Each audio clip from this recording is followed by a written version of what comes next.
Hey viewers, sorry I can't be there today. Currently just about to go in for surgery, so I'll be missing this episode and probably the next, but I'll be back soon for the very special episode we've got coming up. And yeah, good luck to you, Alex. Pleasure being on your show yesterday. I'm sure you'll do amazing. Sat in my seat. Yeah, hopefully you don't take my job. And yeah, hopefully the episode goes well. I'll look forward to editing it and watching it. And yeah, pleasure as always. Make sure you subscribe to the channel. ayct.official, gotta do it.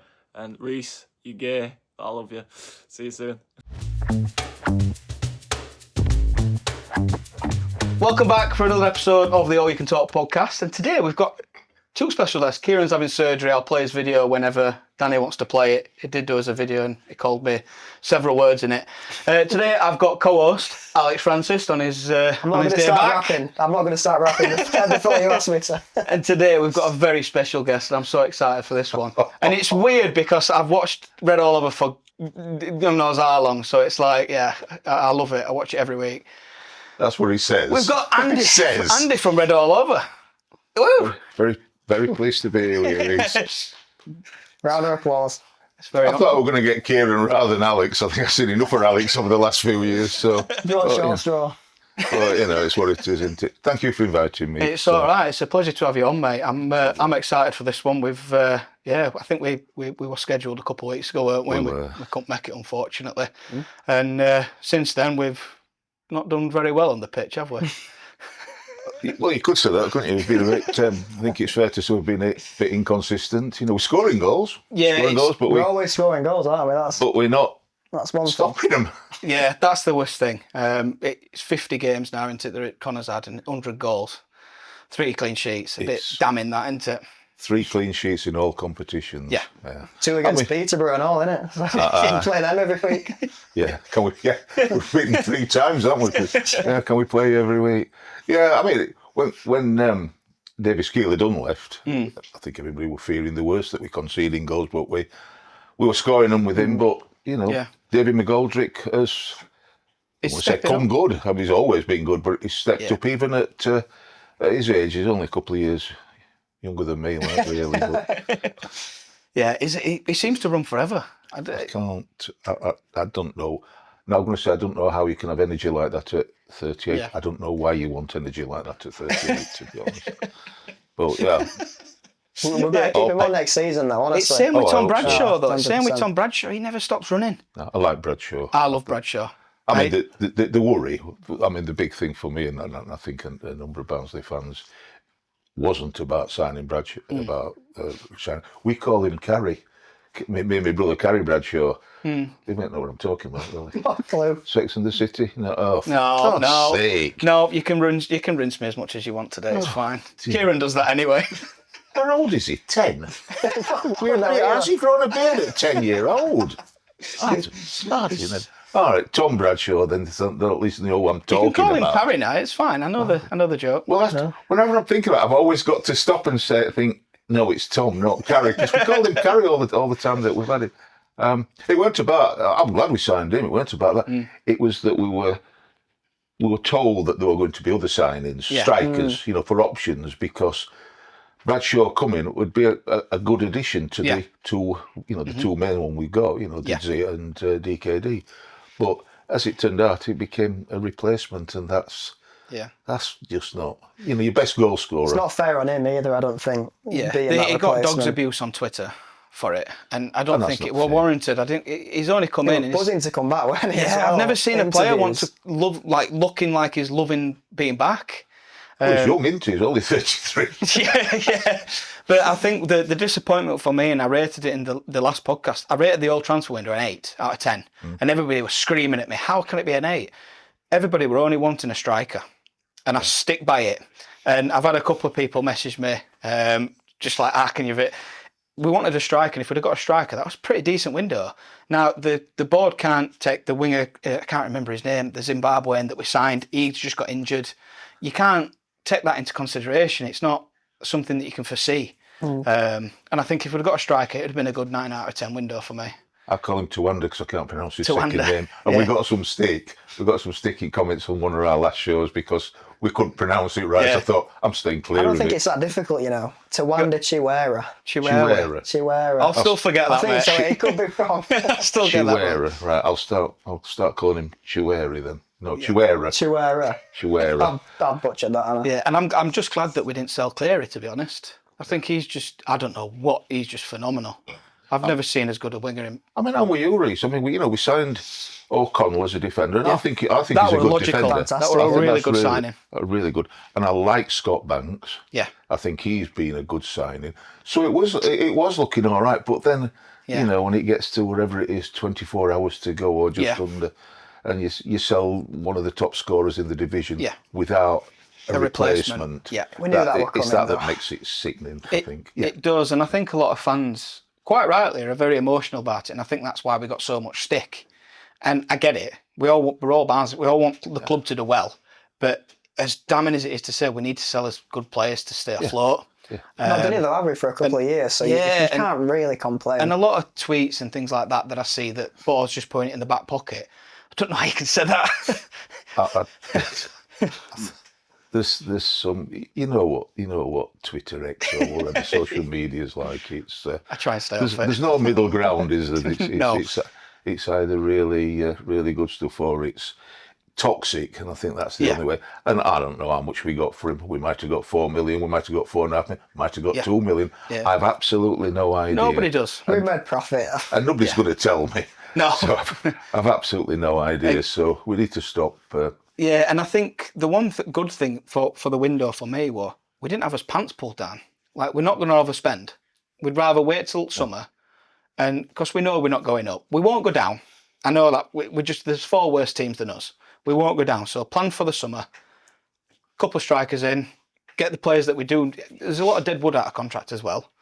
So plan for summer. Going to be a huge change this summer, I think. Big rebuild.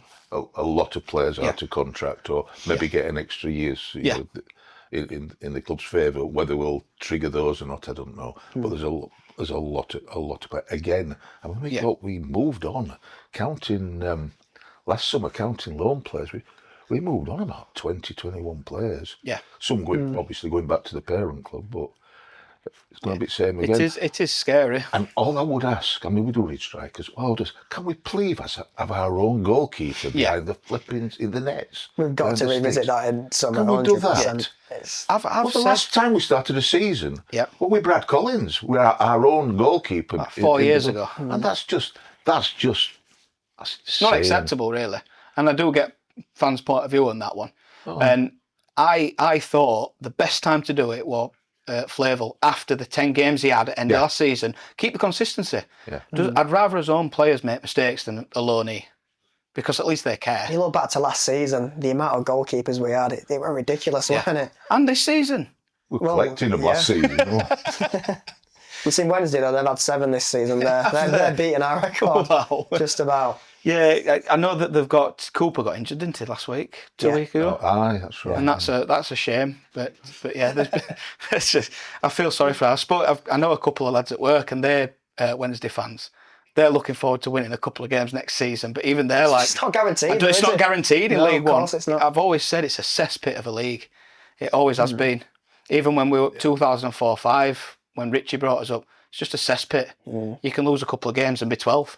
They're massive though, Wednesday, aren't they? Got a mate at uni and he's saying, I'll be everyone's cup final next season. He just never hit end of it. I'm not going to comment on that one, mate. I'm not going to fester in that one. No, not worth I think it. they're proud supporters, but there comes a time when you've just got to have a bit of humility, I think. Just wind your neck in. That's what you've got to They're do. going to be taken over. Well, the fallen preferred through, one's hasn't it? fallen through, but there's others that maybe come forward. I don't want to negative time, but get a bit of realism and humility. Give up with this. We're going to be in Europe in 3 years. It's like Rob Statten said, you've got to drop the big club narrative Stop it. Yeah. and, rebuild. If we're being honest, it's Leeds at the minute. Oh, yeah. I mean, they're Can't in compete with Premier. Leeds, can we? I just don't like Leeds. I never have. I never will. I don't see them as rivals, though, when they're doing what they're doing at the minute. Yeah, it is good that there's a Yorkshire club in Premier League. I just wish it weren't Leeds. Who would you want it to be? Us. Obviously. I mean, I was sickened when we played Swansea 6 years ago, and we lost. Were it 2-1 on aggregate? Oh, sickened. 6 years ago. Yeah. If it It makes you might have been 5 years ago. If it makes you feel any better, Reece, when we played those, because obviously they just started having limited fans back when our away, our in Wales, I were watching it in both ties in a pub in Wales. Never. So it were a bit, it were testing. Put it that way, it were testing. But in fairness, the pub, we were in Anglesey, the pub that we were in, the California, I got them all on side. They were all rooting for us against Swansea. Good on you. Got to root for underdog, haven't you? You have. That's where I played it. To take pity on me. Yeah, it's a shame because I thought Val were doing well, but he did run out of a plan B. When you look at him now, he's struggling, isn't he? Everywhere he goes. Five. No He success was very since unlucky at Besiktas. Besiktas, though. To be I honest, forgot to he get were there. sacked. Yeah, he was very unlucky. I mean, Adam Murray were there as his assistant. And he went to AFC Filed, Filed. Yeah. Mental career, that. Barnsley to Besiktas to Filed. You know, I'd do it. Yeah. Good experience. He had a few quid. I don't feel too sorry for him. No. Same with DKD. He's got about 18 minutes worth of play so Against far. Splinters. And it'll probably come from because he gets his head down and work on it. And if it doesn't, it doesn't. Yeah. You want to see him succeed, though. You don't want him to be one of them who moves and don't get I game don't think time and struggles. footballers these days, as long as they're earning 20 grand a week, I don't think they're bothered. Has it gone from 5 to 20 grand? Someone said, and a 500 grand sign-on bonus. I heard. The way I see it, a lot of people was like, no loyalty in football. I'm like, if you were a bricklayer and you were getting 20 grand a year and you got offered 40 grand a year to do the same job, would you take it? Of course you would. Yeah, of course. A club like Wrexham as well, with all the attention on it at the minute, Yeah. it's hard to turn down. It is. You can't begrudge him either, can you? We've said it No. time and time again. I just hope it works out for him because there's been others in the past with Wrexham. Such as Ryan Hardy, who obviously scored against us on the for Huddersfield. He was a big striker, with Plymouth and what have you. He goes there and it's all dried up. I don't want the same thing to happen to him. No. It makes me wonder. Although I don't care that much because he's not our player anymore, if I'm honest. Yeah, the thing that obviously on Twitter and things like that, I'm going to mention X a lot because there's a lot I've seen and it just riles me head. But there's a lot of people following him now, like, oh, he's only got 18 minutes. And I'm just like, get over it. We've sold him. He's not our player anymore. And I get, because it shows that they're passionate and they want.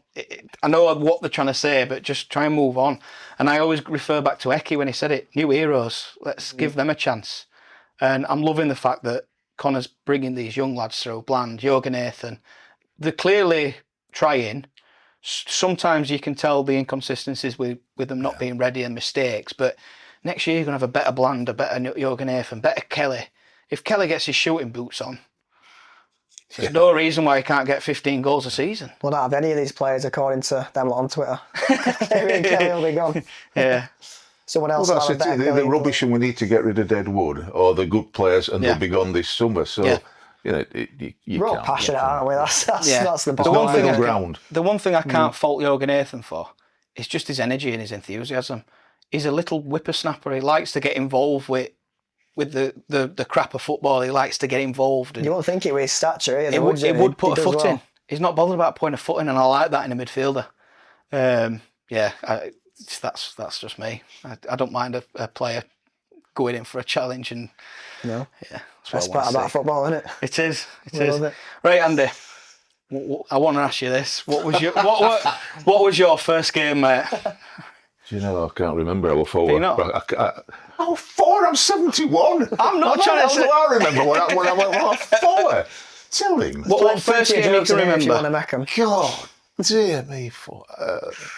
We were in what was Division 4, Right. League 2. We spent most of my formative years have been were sort of looking at applying for re-election because at the time you didn't drop out into what's now the National League. You had to apply for re-election, and didn't so the know bottom four applied for re-election, and the other clubs, chairman and what have you, voted for who they wanted to continue playing. Wow. So that weren't that weren't great. That weren't great. And then we get promotion to what's now League 1, what were then Division 3, and then we get relegated, and so most of my years on teenagers were were playing, such as your Carlisles and your Workingtons, you know, all clubs that you think, Bury, you know, Bury and Rochdale were clubs that were like us. And so, you know, we weren't as lofty as your Sheffield Wednesdays and your Leeds and what have you. And, you know, we weren't massive, we were a little club, but it were our club. We know That's where where we we Hello, come from. Barnsley. Went to, because when I was 4-year-old, my dad dragged me there, and that were it.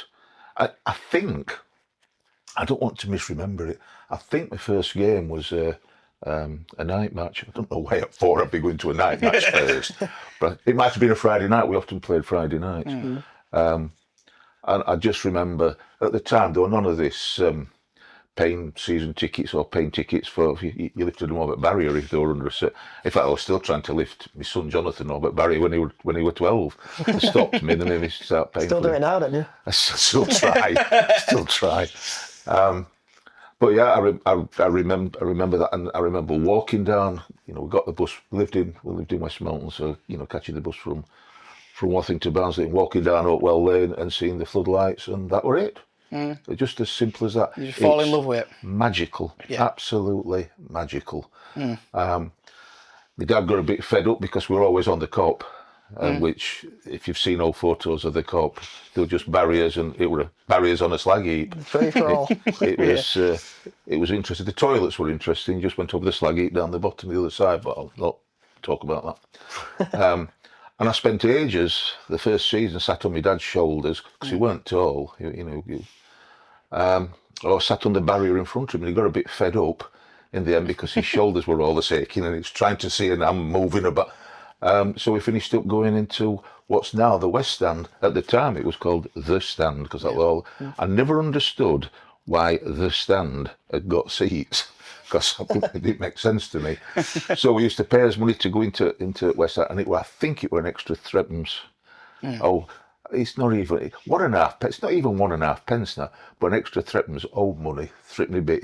Yep. You don't know what I'm talking about, do you? I do. I've got loads of coins upstairs and collect them. Yep. Threepenny bit. I've not got a clue, Andy. Not a clue. Half of a sixpence, which is now 2.5 pence, half of that. And you paid the extra. It got Still giddy. not a clue. I know. It's all Just right. nod. That's I'll all just you can do. ignore him. Threepence to go up, pay your money and go upstairs into the stand. Wing stands, they were called. There was a central stand where all reporters were on either side. There were wing stands who used to go in one or other. Usually the wing stand nearest to the Ponty, and sometimes when we were really flush, paid an extra threepence to get a cushion to sit on, because them flipping wooden seats, they weren't great. They weren't great to sit on. You don't care when you're little.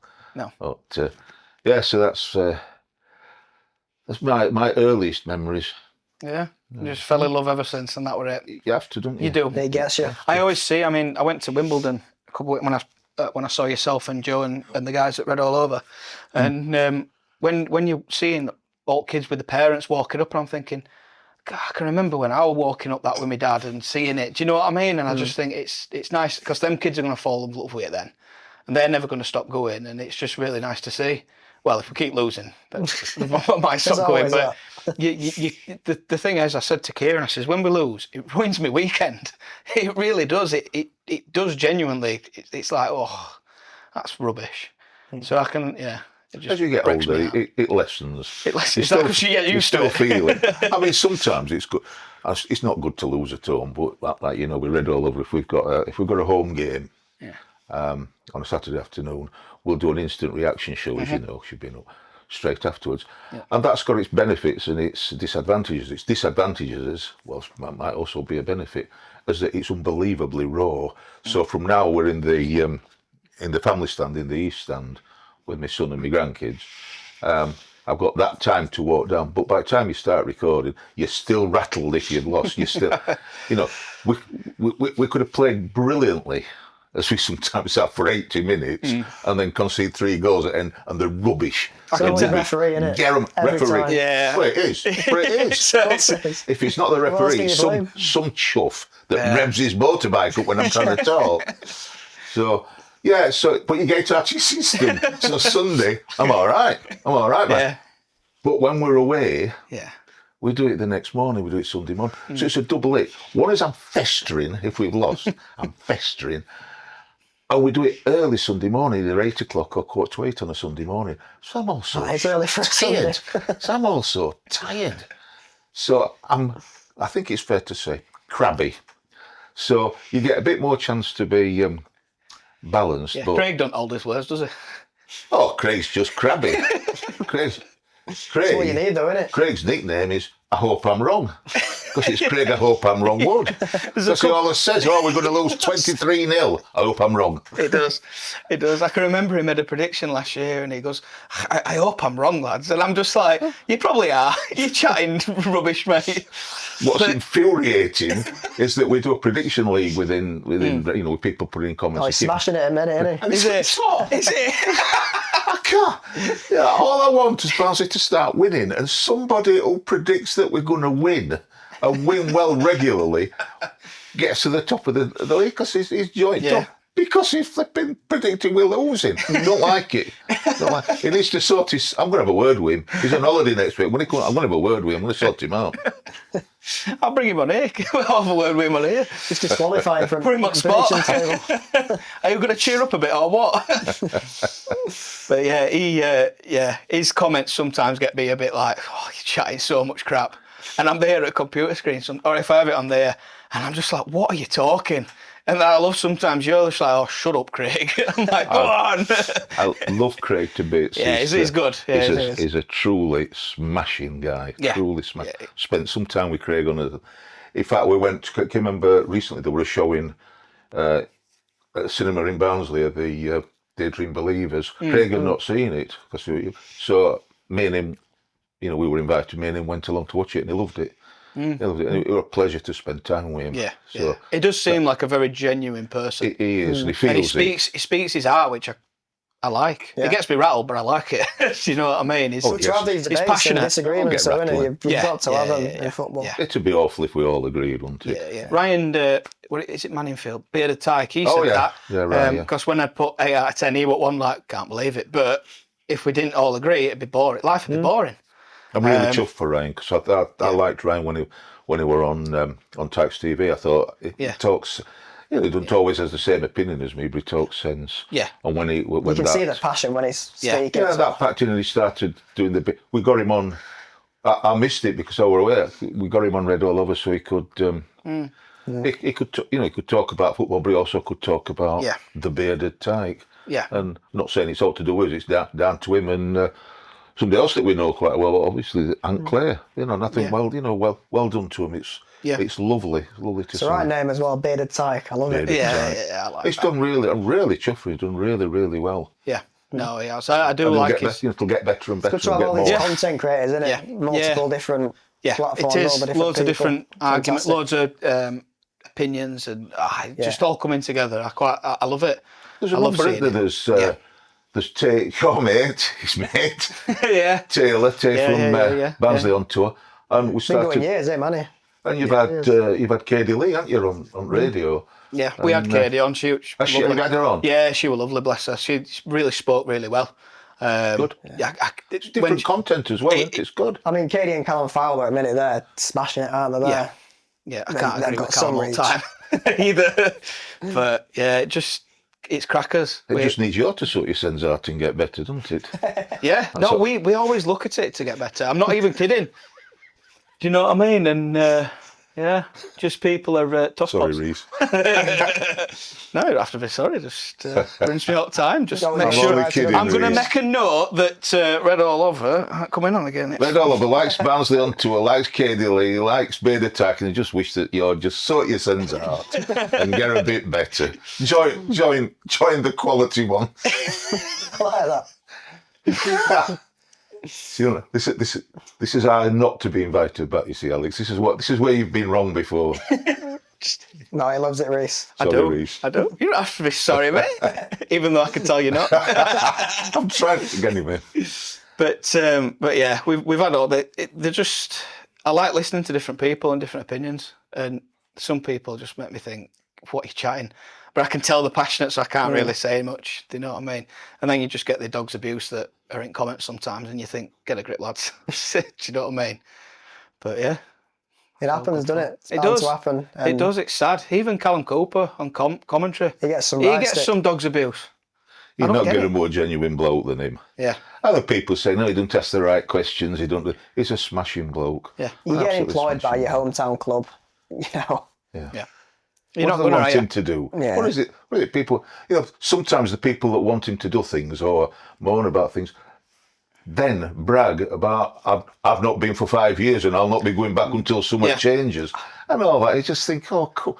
I don't mind. People pay the money or don't pay the money and decide what they want to do. It's entirely up to them. Yeah. But, you know what I mean? Stop trying to get other people not to go. If people want to go, they want to go. If they don't, find something else to do. Yeah. I'm not bothered. Don't be bothered then. Why are you commenting all the time if you're not? Because they keep telling you, I'm not bothered. Well, You stop mentioned being bothered it, then. Reece, the division of fans it's no good. It's no good. You can't have a division in a fan base. You've got to be united as one. And I know that's not always going to happen, but you've got to strive to make it happen. Yeah, there comes a point where you're arguing for no reason. And people are just like, we had a couple of comments like, oh, I ain't been in 7 years. And I'm like, why are you commenting then? Yeah. What's your problem? That, You are bothered. You can tell they're bothered and they want to go. And I understand this protest on Twitter. And it's all emotional based on that we sold DKD. But at the end of the day, Nirav and Co are putting in their own money to make this club try to be better.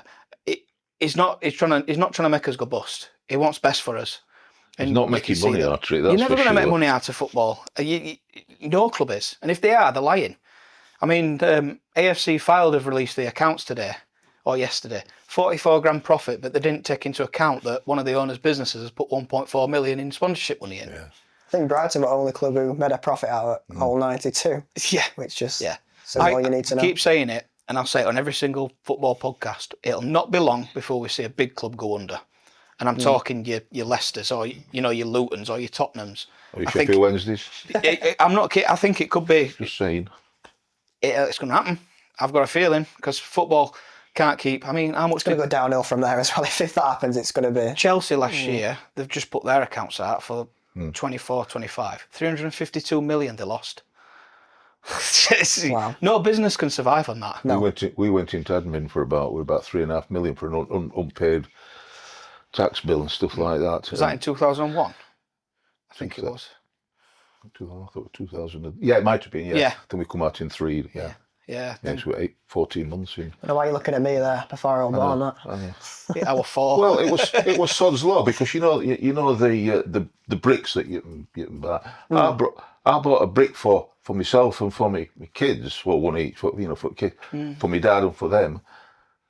2 days later, we went flipping into administration. I thought, oh, that's it. I'll pay me money for my brick. I'm not going to get a break. But I did. Did you? Yeah. So All that matters. it took 16 months. Got your break. They honoured it, again. Yeah, the club, the football environment these is just losing so much money. It just can't last.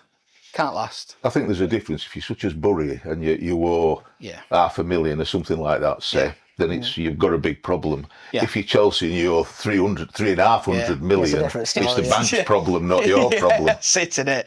Yeah, that is a scary fact. That is a scary fact. I was very sad when Bury went under. Devastated. I was so sad because Such I know a big club historically as well. I know a couple of Bury fans, and they got rinsed everything, and it was just sad to listen. I'm happy that they're playing at Gig Lane and they're coming back up through leagues now, but I don't think it'll be long before we see them in League 2 again. No, hopefully not. But yeah, it was so sad, and everybody. I just need people. All Barnsley fans just want people to realise that could be us. Nirav could just one day go, do you know what? I don't need this, and just stop it. That's how quick it can happen. But and it amazes me if you just get in abuse. Julianne Kay, she gets abuse and so thinks, oh, sod this for a game of cricket, comes off of Twitter.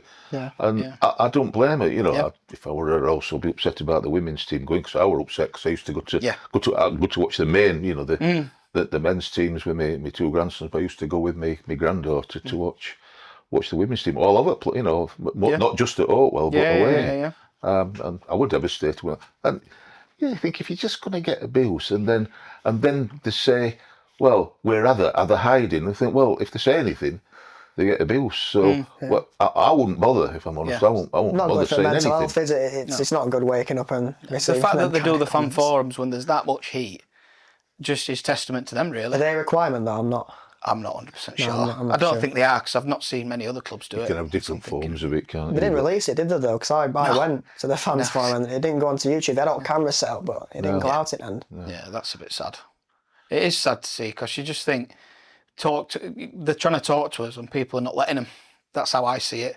And if Julie's started diluting her share. She's not putting money into the club anymore. No, and who can I blame can't her? blame her. No, she's can't just blame getting abuse.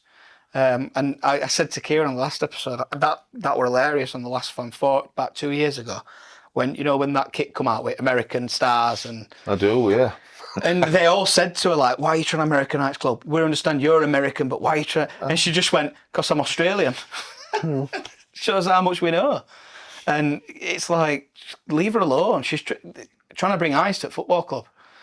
I went a massive fan of all the stars. I didn't like it, but not my personal thing. You've got people talking, and that's all you need, isn't it? You know, on the other hand, there was so many, year after year, people moaning about, it's just Swindon's shirt with a different badge, or it's so-and-so shirt with a different badge. And I think they're trying to do it's something bespoke, different, and something different. Yeah. What I did like last year, and I'll explain particularly why. I liked the white away strip with the kestrel. Yeah, I liked that. That was lovely. And to say that Julianne got in touch with Alan Smith, our friend, and his wife Kate, and told him about it, saying it's something Alan's going to really like. Alan was seriously ill and he finished up dying just before the season started of his cancer. Yeah. It took him, he just went down for months, get knocked back. And for his funeral, which was, I suppose, what I'm going to, for his funeral, she sent an early away shirt with the kestrel for Kate to wear at the funeral, and I thought that was that is as human a touch as you're going to get. And it shows, for me, that shows how much they do care, and they do keep an eye on the fans, and that's lovely. That and I didn't know that. That's really Connor lovely. at the funeral. Connor at the funeral. Yeah, fantastic. There were a few players that were lovely. Callum Simpson was there. Yeah. Callum were an absolute star because he visited him a couple of times in hospital and cheered him up. Cheered up the nurses as well. Funnily enough, I don't know why Callum would cheer them up and I wouldn't, but he did. He did. I've still got some beef with Callum, so we interviewed him over at his gym in Batley. Me and Tom Webster went over, and I misheard him because I told at the time I was 70, and he said, "Oh, you don't look 70." What I didn't hear, because I went, "Oh, you don't look 70," as he said, "You only look 69." I missed that bit off, so I've still got a bit. I've talked to him about it since. So we'll organise a scrap. I ain't fighting him. Now I know he can be beaten. Yeah. So they turned up to the field and made it's lovely to see. I mean, we spoke about it, didn't we? We were just devastated. You could tell Al just loved it all. Yeah. He loved the clay. He was so passionate. He loved just every aspect of the town, the club, the people. When I heard he'd passed, I was upset. I never knew him, never met him, and I was upset. And I think that shows how much of an impact he made on Barnsley fans. Because obviously I watched him, read all over, watched all the interviews, and I'm like, when Kate put the message out on his profile, I was devastated. I remember I was sat on the couch and I was just like, that's really sad. That I was so upset. I was really down. It's just I miss him. Yeah, I do miss him. Condolences, man. I mean, I miss him. I read all over all his stats. I mean, most of them were wrong, but at least they came out with stats. I remember at the beginning of the season, he said 3-1 to every game, didn't he? Oh, he told me that. Yeah, I mean, when he. Well, there were a couple of things with the Red Oliver with Alan, is that he'd said, I'm not going to get to it well again. He got to one match. He went 8 from hospital. They had to let him go because he said, I'm going anyway. So he went to one game, and Connor came and presented him with the shirt, which was lovely, absolutely lovely. And what he said, because I saw him virtually. I think we're a couple of days off. Got sick of him. I think he got sick of me mainly. I saw him virtually every day for must be about 4 months, and it were a pleasure for me. And it said, because as you might know, on the away end for Red All Over, we get Tom's twins, Isaac and George. They've always been prided themselves on being little Al and Andy. Yep. And they do. They record a bit of video about asking questions, so I can bung it in and ask the guests on that show, to answer it, and then we edit them in. And I'd asked Alan, I don't know what you want to do, because he said, I'm not going to get on Red All Over again. I'm not going to get taught well again. So what do you want me to do about all that? And he said, it's a bit of a worry. You're my legacy. I want you to keep going with little Al and Andy. First thing, keep going with little Al and Andy, because I'll be like, but second thing, Barnsley to win 3-1 every game. And you know what? He's been above me down the table until this last week, when I'm equal with him. I'm equal with somebody who's no longer with us. That's devastating to me, because we're always better him in predicting, and he predicts better than me now, and he's not even with me. So yeah, it does every time when we beat Stevenage 3-1. I did think of Alan. I'm like, oh, I do. It's no way. Well, when it's 3-1, whenever it's 3-1 like Stephen, I'm thinking, please let Stephen score. Please let either us score another or them score one. Don't let it be 3-1, for goodness sake. Oh God. Oh, yeah. Oh, that is it is a blessing though. It's one of them, isn't it? It's like, yeah, he does want it to be 3-1 every game, and No, we all so do. be it. It's probably why we ain't kept clean sheets.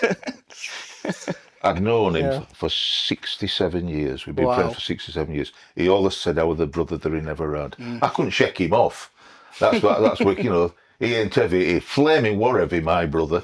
So still miss him. Yeah, we all do. I miss his banter and his stats on shows, and it is nice. Like you said, people who never met him, having that connection. Yep. I had a mate who came to the funeral, never met him, and wanted to go because he enjoyed him as a person and what he spoke about, and everything he were, and really. He was just Barnsley, Mr. Barnsley. He were. He loved it all. Not from Barnsley though. And do you know, even when we had them down seasons, he was still up there, and he was like, "We'll get promoted. It's fine. We'll get promoted next season." And I just remember it, and it's like, I'm not positive, but keep going. Westmelton and Brampton. They were in Westmelton. In fact, I was brought up in Westmelton, but of Woomwell parents. Well, both parents were Woomwell. So I claim, people say, oh, you ain't. You've got an excuse then. Well, yeah, we were living in Woodwalk before I was born, when my mum was pregnant. But we moved to Westmelton to my grandmum's, my mum's mum, to be born, because she was born at home. So I was born in Westmelton, but of Woomwell stock. And all my family, literally halfway between Barnsley that way and Rotherham that way. Never Rotherham. I didn't go to Rotherham until I was 15 years old. But it were always towards Barnsley. Spent most of my time in Woomwell. So you could have been a Rotherham fan in another life, Andy. Could have been. And I've changed a bit. I think, I don't know if I'm getting mellow or what, I changed a bit, but when I was a teenager, young'un, and then a teenager, I hated Rotherham. Absolutely. They were the team I hated. Yeah. And I don't mind them anymore. I've got other people I can hate just as well, more strongly. So got a bit weaker on the Rotherham. I need to bring it back. Actually, I need to bring it back. Well, we can't next season because it looks like they're going down. Too. I know. Well, I used to like playing Rotherham because it were always a good 6 points. But they beat us. Yeah. Well, that record they were 60 odd years. Yeah, they never beat us. It was 90th minute as well, wasn't it? They're flying. So maybe I'll go back to that. I hope they don't. I don't want them to go down. No. I hope this, but I can't. They might well do. No. I enjoy the... Well, the team that's going to be Yorkshire League One at this rate. If Huddersfield don't Chesterfield will be a chance as well. Yeah. Chelsea coming up, yeah. Yeah. I love Chesterfield's a really good club. I like them. I'd love for them to come up. There's just something about them that, just makes me feel a bit warm inside. I mean, you look at Sheffield United in Championship next season. They're only team within, a decent radius. Yeah. It used to be Championship in Keith Hill's era, where all Yorkshire clubs were in Championship. Sign of football. Yeah. Everything's dropped down since the Premier League started and got more and more of the money. It starts dropping down. The Championship is, for me, is what used to be the Premier League, because they're spending daft money. Yeah. Somebody's gonna go from that league. Yeah. Spending silly money. Yeah. They all are. That's why so many clubs are up for sale, because they can't keep up with payments, which is madness. Absolute madness. But Is this one of the worst seasons you've seen? Have you seen it worse than this, Sandy? no. Or are we talking about what were it? Oh God, no. 2000 and I can't remember what was the worst season I've seen. Probably 21 is the worst season I've seen. It's my worst, but I've only been going 10 years. Yeah, So. I've been going 20 years, and it's not. Yeah, It's not great, is it? It's not been a great season, particularly defensively. It's not been, but I've seen much worse. What would you say is the worst season, or am I going to get a rollicking for that? Well, I'm not gonna, there were a couple of seasons under Jim Eiley out. Well, the thing, Smithy used to say Eiley out all the time. That's where I know it from. I know. Jim Eiley, we got so close to getting promotion from the 4th division, and missed out twice by a poor last bit of the season, last few matches. And Jim Eiley was finally out, and they got him out. And we got Alan Clark in, and he changed everything, absolutely everything. You know, from being a club that wasn't very professional at all, he professionalised the club properly and got us up. And I'll never. The one game we played, I don't know what it were called now. It was the League Cup, whatever the hell cup, wherever it were called then, Milk Cup or whatever. We were away to Shrewsbury. We won 1-0, and we scored. I mean, it's Alan Clark. Remember, Alan Clark comes from Leeds, and you know what they were doing at that time. We went 1-0 up in that. I think either the first or second minute, and we started hitting the corner flag from the minute later. We spent 80 odd minutes taking the ball to the corner flag, and we won 1-0.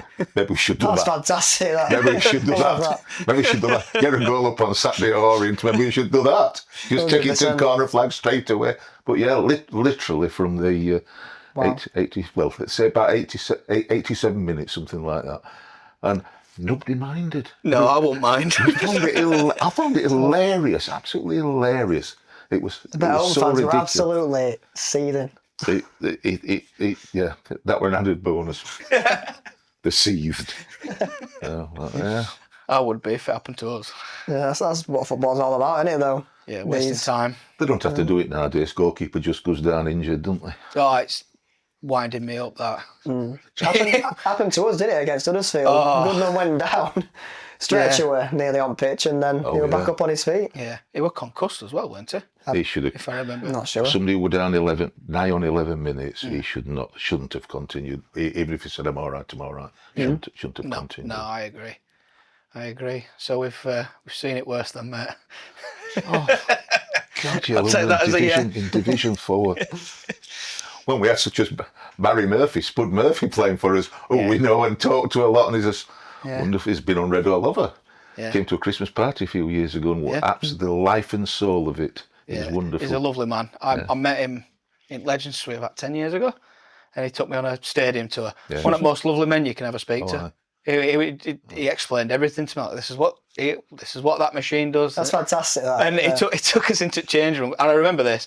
And Ryan Williams walked out with just towel on. He's like, "Oh shoot!"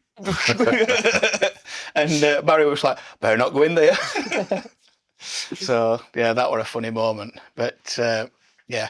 So favourite memory of Oakwell, and I'm gathering there's been a lot. Not that many. No, there hasn't. There's a few in there. I mean, I suppose I loved being in one of the wing stands when we beat Manchester City. I think it were 8-1 in the League Cup with big Trev Aylott scoring a winner at the far, heading it in from the far post. That were because they were a good side then. They were big players, international players. That were a huge thing then. Obviously, remember things like winning when we were in the Premier League, winning at Liverpool 1-0, and that was quite funny because I take me teenage kids and my daughter Catherine were coming out smirking, laughing like man, and we're walking amidst thousands of Liverpool fans, and I'm saying, for God's sake, look miserable. Just look miserable. She couldn't tell her face to look miserable. So there were that. There's the two things. The infuriating bit of the the cup at Manchester United after being hammered 7-0 in the league to 1-1 and not getting a penalty because of Mike Riley, when it were clearly a penalty on Andy Liddell. That was probably one of the most infuriating. I love how you remember names at refs as well. Just about to say that. Right. So remember that, Mike Riley, because that were a disgraceful thing. You know, on Andy Liddell with Gary Neville. I like Gary Neville. We took him out at thigh height, right at the end of the game anyway. But we'd done him, and it were only, what day were we on? It were only, I think it was yesterday. Yeah. Yesterday, it was Scott Jones' day yesterday, 28 years ago. Scott Jones come off the bench. He weren't on the bench, but came into the starting lineup for the first time in a bit, put 2 goals past Michael for us to beat Man United in the replay 3-2. That were a great night under the lights. So I loved that. Yeah. That there were all sorts, but it's got to be Bradford City. It's got to be. You know. I did have a feeling that you'd say that. What else can it be? You know, all we've got to do all week. I mean, there wasn't 24 hours football then. What you got? Bloody teletext. And I mean, do you know what I'm talking about? Teletext. Yeah. See, I knew it wouldn't know. I know it. I know it. I knew it wouldn't know. And I know what it is, but I don't know much about that's it. an absolute disgrace. Teletext, CFAX. That's that. And refreshing it and refreshing it and refreshing it. Yeah. All week, because it was us or Wolves. And Wolves were at home, I think on the Wednesday night, we're at home to Grimsby Town. Yep. And they were going to hammer Grimsby. You know, Grimsby weren't doing that well. They were going to hammer them. And then it were all going to go wrong. It were all going to go wrong for us because we're Barnsley fans. So it's all going to go wrong because I were brought up on they don't want it. They don't want it. They can't afford it. They don't want it. Refresh. 0-0. And refresh. Yeah, and it stayed 0-0. So it were down to us. All we got to do will beat Bradford Danny City. Wilson versus Chris Kamara. Chris Kamara was Bradford manager at the time. Lovely guy. Yeah. All we've got to do will beat him. And there we are, all week, straight after Wolves had only drawn. The tension in our household, and the man around Barnsley, the tension was incredible. Couldn't sleep, all of it. And I'm not alone.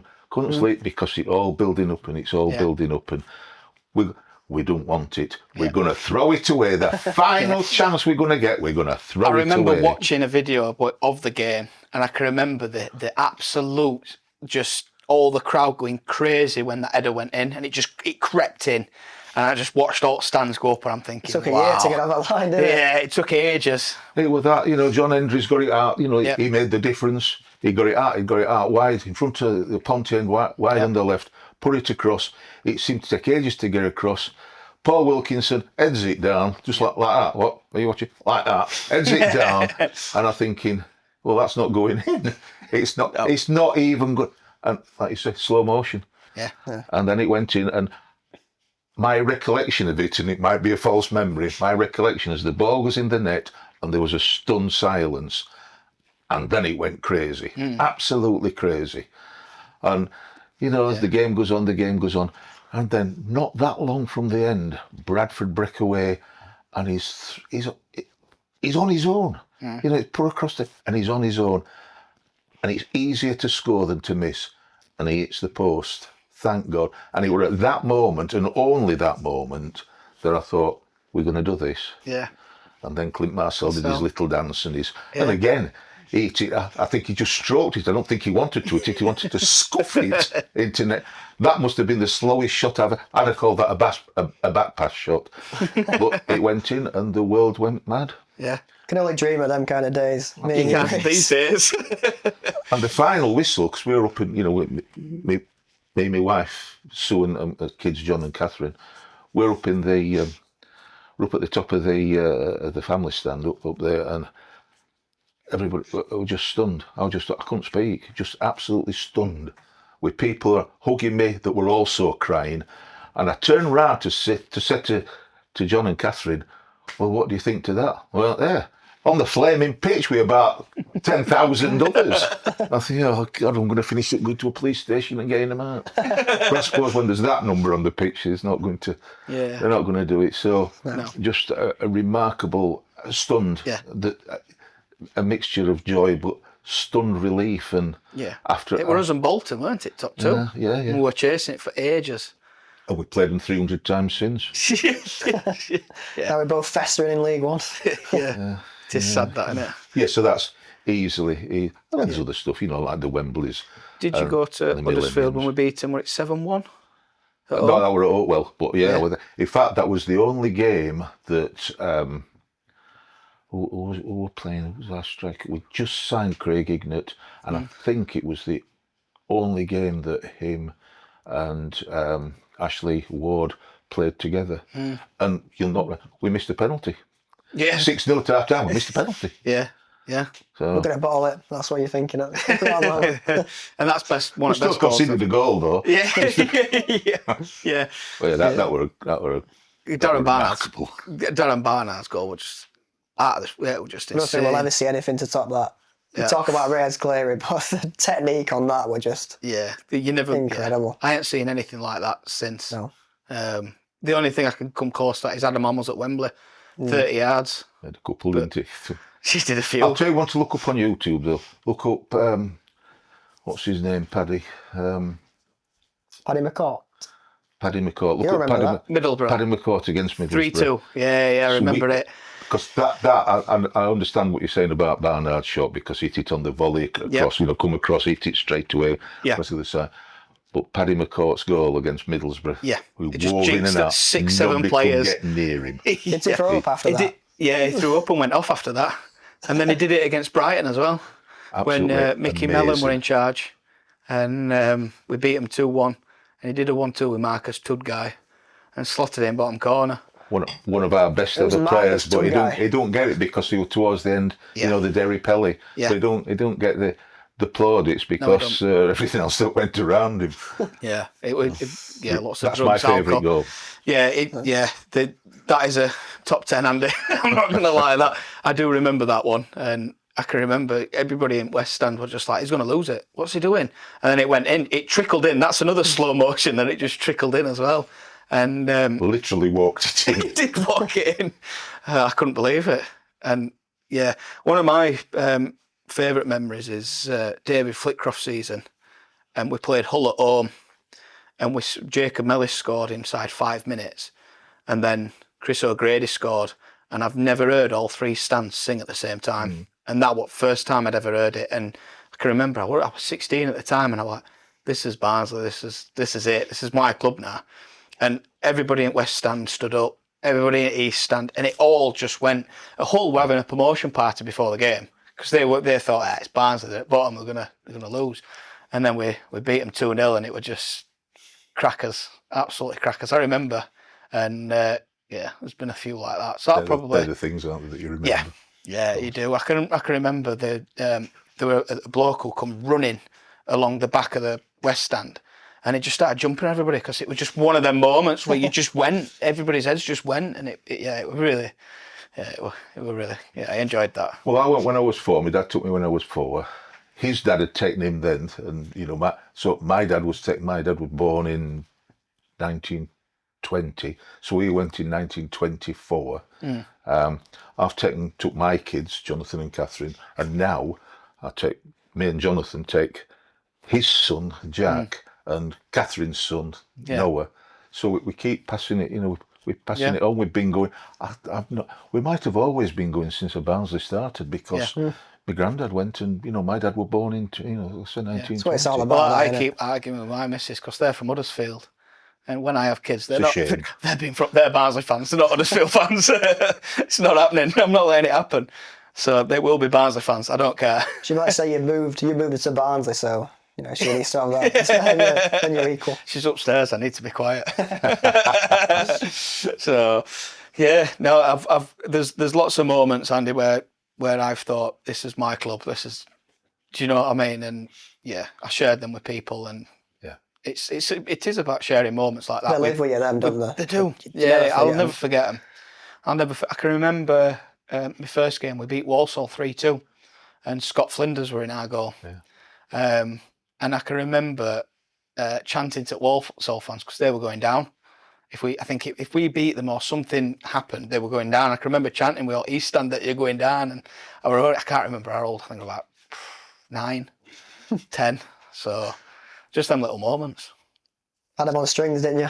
You got me? Had him on strings. I did. Had him rattled. 9 little old me had a Walsall fan base on strings.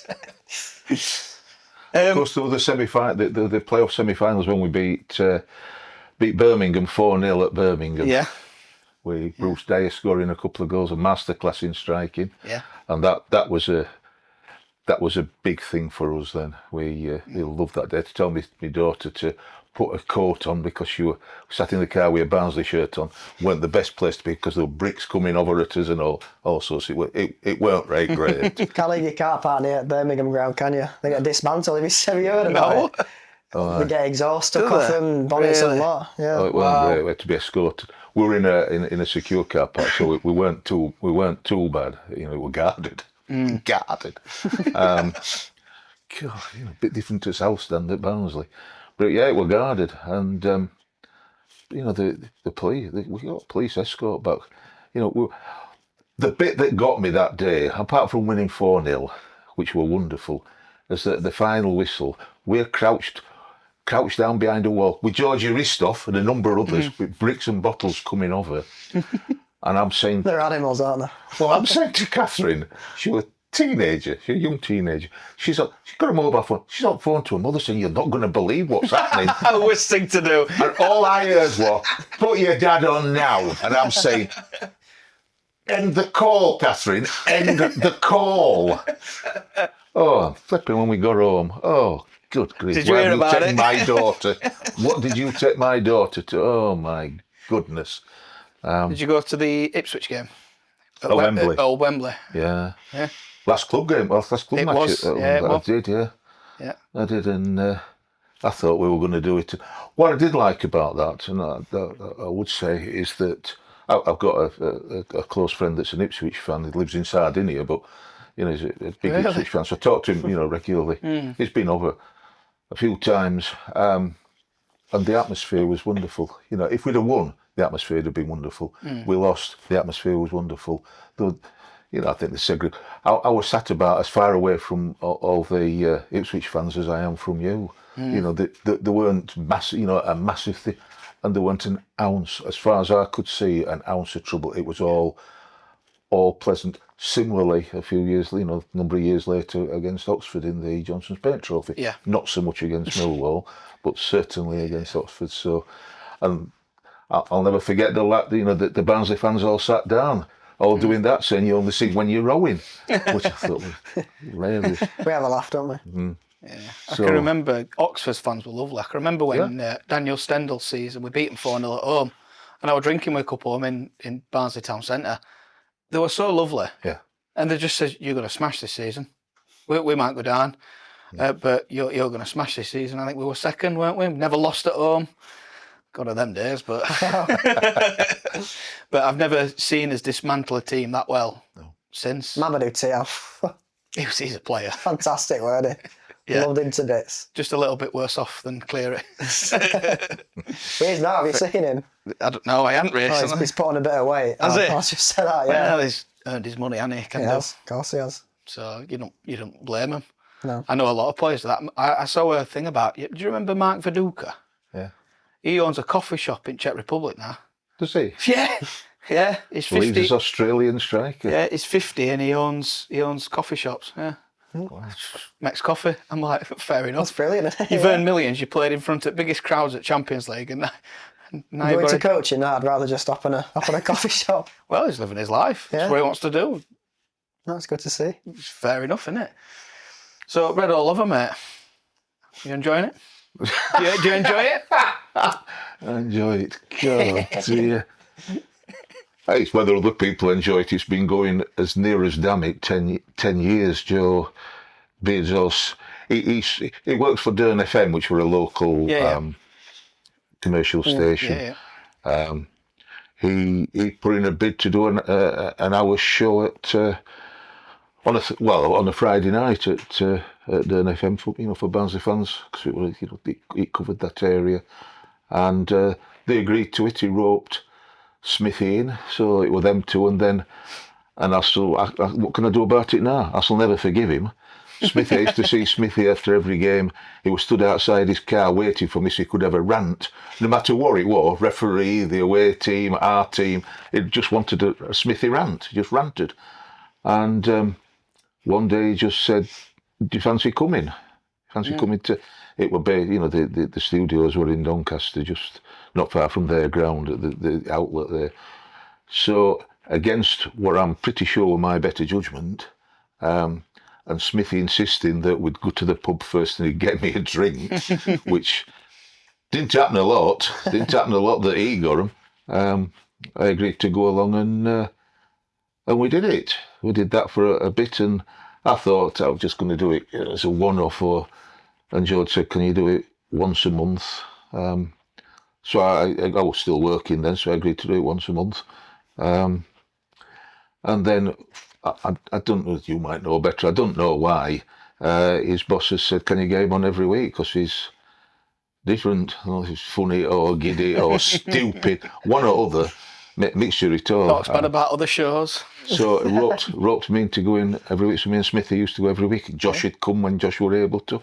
Josh had come a few times.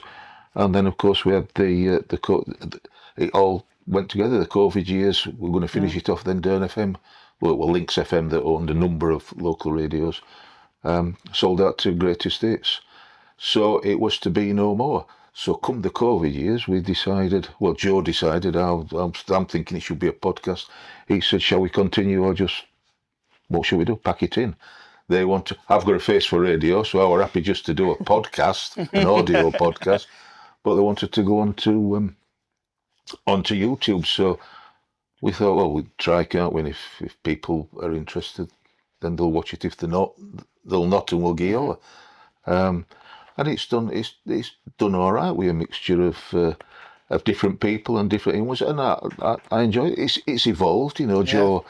Joe got himself mentally into a few issues for himself, partly because, you know, he knew people that found it difficult to be too critical, if criticism was needed, and needed to take a step back. Yeah. He comes and does instant reactions now and again, but, you know, he does other things that's linked with us. He does all over town now, which, you know, and he links it with Red all over. And I'm glad that he thought he'd left it in decent hands, with Josh being the main presenter, if you like, and now does it with Alex on the goes full circle, going to Barnsley Radio with Alex, and with people that we knew from those days, from the Dern FM days. So for that's good. And then you know, when me and Smithy we brought in Craig, bless his cotton socks, and I know what you say. Well, I love Craig. He'd had his moments with Tykes TV, and it had not worked out that well for him. And I liked him. And Yeah, different. I like him. Different to rest, you know, different to restaurants in some things.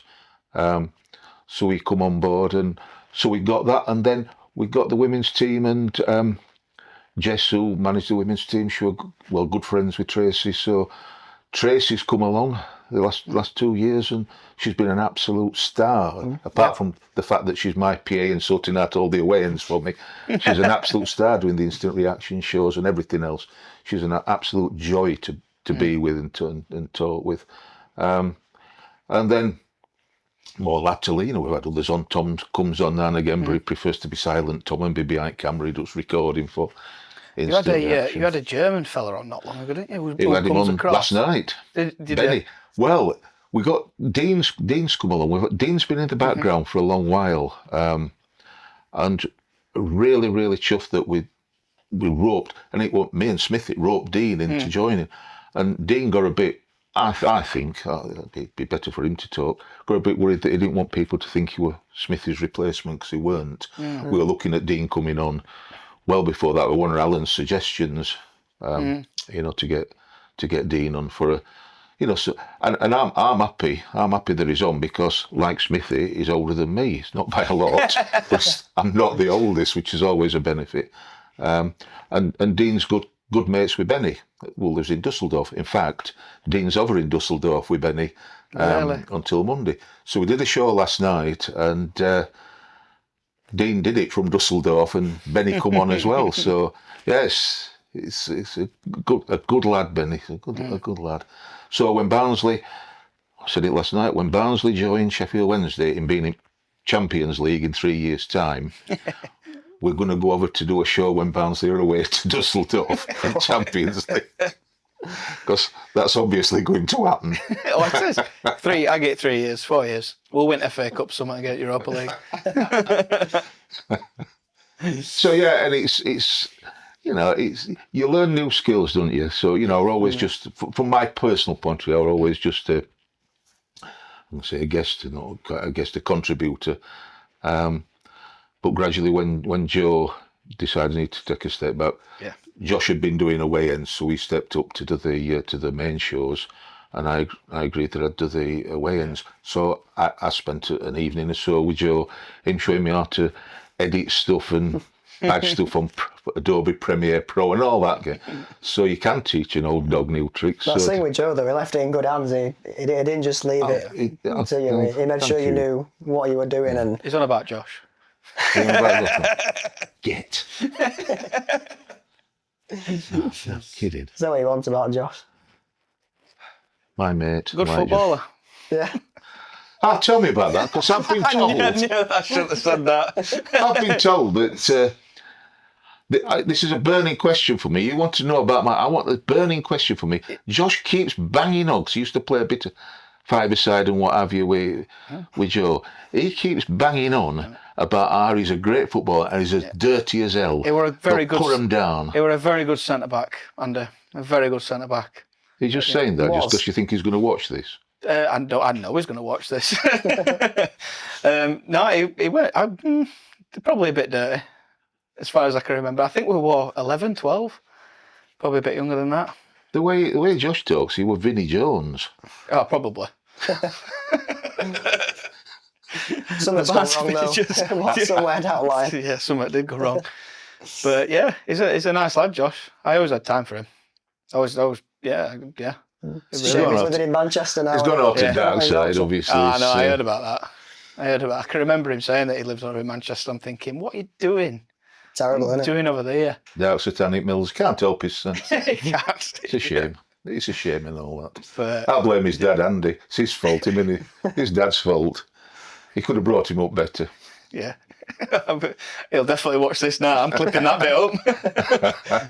I'll send it to him tomorrow. But no, I think I enjoy watching it, and so there's a lot of people that I know watch it and do enjoy it. I used to live across the road, and sometimes I'd look out my window and I'd see people watching it, and it were like. It's mental, and I only know because I know the 4 screens and the red background, and that's how I can recognise it. And I saw loads of people watching it from on TV, and I'm like, that's crackers that. And it was because you guys were like, I need to do a podcast now. Like, do you know what I mean? And that's what started it off in my head. Like, I'm going to start something off, but not just about football, but do everything about mental health and making sure people are aware of what's happening in the world. Absolutely. Because stories are real. So yeah, you, Josh, Joe, and that. I mentioned it to Joe on Saturday when I saw him. He, when my mental health would go in, and his story were like, do you know what? It's not just me. Do you know what I mean? So it was really not nice to hear, but it was one of them moments where I'm like, it's not just me. I can talk to people. So He did a great service to a lot of people. Yeah, he did. He did. Still is. He is. And inspiration. If he's credit where it's due, he did do that for me. Do you know what I mean? Sincerely as well. Lovely. It's nice to know, Reece, because and more latterly, we used to do about every 6 weeks we'd do a live show, a show all together, like either in Barnsley itself or at Oaks Working Men's Club, somewhere like that. We used to do a lot of the women's stuff there, but more latterly because it's just after COVID, it's just less lazy, isn't it? It's just easier. We do the instant reactions at all, but it's easier to do it to sit in front of a computer screen. But you don't know, because we sit there and we talk to each other, and we don't know what we're going to say half the time. I've no idea what Craig's going to say. I had absolutely no idea what Smithy were going to say, and I'm not sure Smithy knew what he was going to say at any given time. That's the beauty about it, because he'd go off on a tangent. I don't know what's just happened. Yeah. But we sit there and we don't know. It's just the 4 of us talking as friends, as we're doing here, talking as friends. and you don't know if anybody's going to watch it or what people think or anything like that.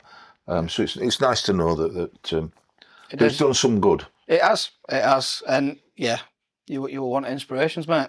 A few people had said, in truth, a few people had said that it helped. It helped us. I'm not going to. Yeah. It helped people through the COVID year, if you want to put it that way.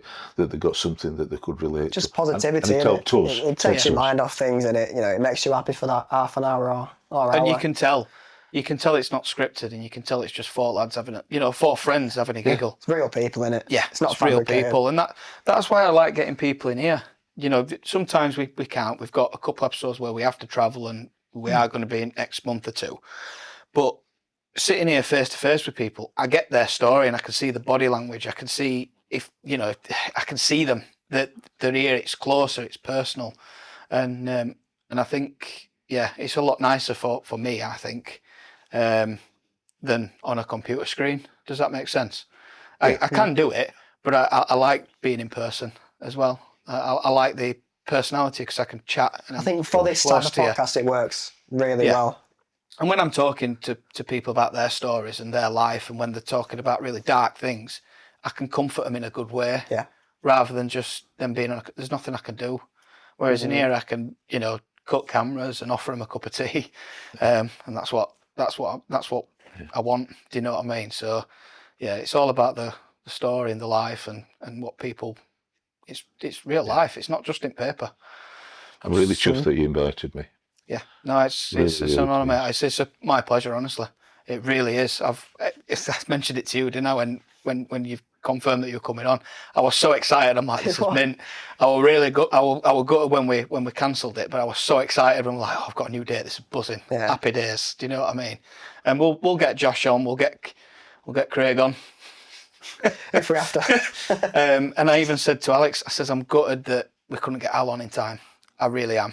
And that'd have been, I'd have loved that. I really would have done. Because I could have spoke to Al and his experience watching Barnsley in past. He did everything around the club. He worked in the shop when it were a little hut. Yeah. He sold programmes. He's done turnstiles. Like our friend here. Yeah. Did all sorts, following in his footsteps. Yeah. That's it. Taking on the reins. Think on. Look at that, Smithy. That's how you'll turn out if you're not careful. Betting 3-1 every game. But no, it's all good, mate. Now, we've been going, believe it or not, nearly an hour and 20 minutes. Wow. Which is crazy. So we probably might split this into a two-parter, but there's one. We want to keep it quality, so it'll only be about 10 minutes worth. It's all been quite. I like hearing people's stories about Barnsley in past. So when people speak about 60s and 70s and how football was like muddy fields and people two-footing people for a yellow card rather than being a red card and a 6-month ban. Do you know, football was football, not tippy-tappy, lovely football. Do you know what I mean? But there's one question I ask every single guest. Alex has been asked this. And should I? Get ready. And it's nice to hear because we get a lot of different answers, Andy. So Just ask your flipping question, and then I'll decide if I'm going to answer it or not. I might just sit. I might do a silent Tom and just sit here and not say. Please don't. How do you personally define a good life? Oh, a good life. I think financially you need to be comfortable-ish, so you're not worrying all the time about where the next meal's coming from or if you're going to have a roof over your head. But for me, the most important thing for a happy life is to be with your family and friends and to enjoy yourselves, enjoy your life. I have a lovely time with my family. We go away sometimes, but we love each other. And such as Alan, loved Alan like a brother, and I know he did. He always used to call me his brother from another mother. So I know what he thought, because he told me all the time, the soft sod. But I think that if you can leave something behind, a legacy behind, don't have to be out grand, but just leave people thinking well of you, and that you've done something that puts other people on the front foot for the future, that they can be optimistic and happy themselves. For me, that's what it's all about. It's beautiful, isn't it? It is. That's absolutely I'm tearing beautiful. up.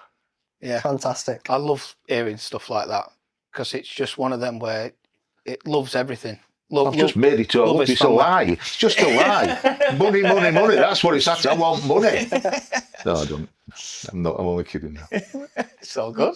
You've done a lot of kiddings this year. There's a joke. There's always a little truth behind every just kidding. Joking. That has been a brilliant episode of the All You Can Talk podcast. Kieran's not here, so I can't do the proper outro. But yeah, this has been All You Can Talk. You can find us everywhere: TikTok, Instagram, YouTube. You know where to find us. ayct.official. What about the swoosh? Just remember that. Kieran's done it in that video, by the way. He's done the. That's fantastic. why I missed it off at the beginning. You've not forgot then. This has been Alex, your brilliant co-host, who's going to step in for Kieran anytime he's not here. And me, if I'm not here. I've been Reece Morgan. It's been Andy from Red All Over. It's been a beautiful story, hasn't it? It has. Cheers. Cheers, bud. Group handshake. Up the Reds.